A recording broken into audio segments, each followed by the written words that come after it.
United Nations Secretary General has taken out time to remember victims of the terrorist attack on the UN headquarters in Abuja in 2012.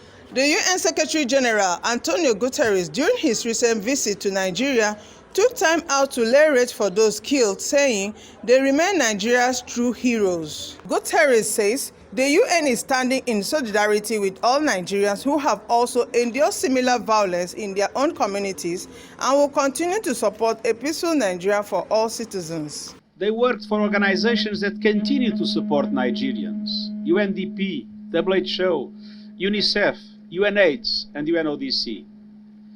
But they are also mothers and fathers, sons and daughters, brothers, sisters, and cherished friends. All but one were Nigerian nationals. And today we mark their tragic death on their dark day. But we also celebrate the light and joy that they brought to their colleagues and loved ones, and the inspiration they continue to provide as we carry their vital mission forward more than 10 years on. We will never forget them. Today, the UN family stands in solidarity with the victims' families, as well as the women and men who work at UN House every day to serve and support the people of Nigeria. And we stand in solidarity with all Nigerians who have endured similar violence in their own communities. In our victim-centered approach, perpetrators must be held accountable. We remain steadfast in our commitment to support a peaceful Nigeria for all people. And I thank the government of Nigeria for its support in repairing this house, which has enabled our staff to return here. Thank you. We have a global treaty against tobacco. Why can't we have one to stop all forms of violence against women? This is a call that we are making to the #1 citizen of the UN, and we believe with his commitment and his concern for knowing that once women are put in the center stage, most of the problems we are battling with in addressing the 17 SDG goals will be addressed.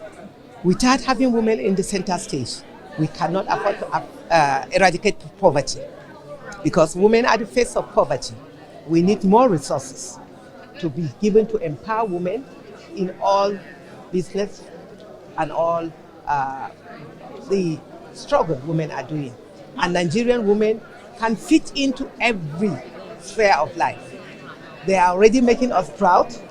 He even said it, he reminded us that if the best two in the second in command at the United Nations, Amina Mohammed and Ngozi, are Nigerian women, why can't we have it at the home front? So this is a challenge to all Nigerian men, that the world appreciates our women, but we need to also appreciate them back home. We have asked that the women's issue should not be limited to just women or the UN women, but it should be on every single agency's plate. Gender sensitivity, prioritizing women in all their programs, all their support. We have also asked for financial empowerment for the Nigerian woman at all levels through the Federal Ministry of Health. We've asked for political parties to be supported to empower women at all levels. We have further gone ahead to ask that the women who are disabled be given a chance to run for political offices and be supported at all levels. Beyond this, a lot of empowerment is required by the Nigerian woman, and we are very positive that His Excellency will continue to leave great legacies by ensuring that women get both appointive and elective positions, even in our ruling party, APC. The issue of a nation that is rich, full of poor people, that is full of talented people, and yet badly organized, so that is purely a matter of governance. And I suggested by the time he meets the people in government, he should please raise this issue. Maybe he will get better answer. But as far as I'm concerned, I told him, I'm not telling you anything I'm not telling Nigerians. We are not satisfied with how far our rulers have gone with dealing with the problems that concern us. The issue of poverty, the issue of insecurity, even the issue of our social services, The government tells us they are doing their best, and we are saying their best is not good enough. We believe we can do better than this.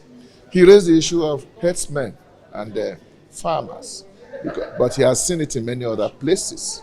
And we say this is an issue that goes back to the origin of the world. The issue of Cain and Abel were herdsmen and farmers. The only thing is that in Nigeria, we have seen something happening in the last few years that we never saw before. We've always had herders and farmers in Nigeria living together for so long, but since the last maybe 10 years, something new has come in, which the government ought to find a way of dealing with. Namely, that herdsmen have become also armed men. And this has created a lot of problems, including displacement of farmers. And not just that farmers run away for a while, but it seems this displacement is becoming permanent, and there are places of farming is being occupied by those who have displaced them. And government still claims they have no way of bringing things back to normalcy. The result is that farmers can no longer farm, and we are facing the prospects of famine, because the parts of Nigeria that used to produce a lot of food, many of them are no longer able to do so.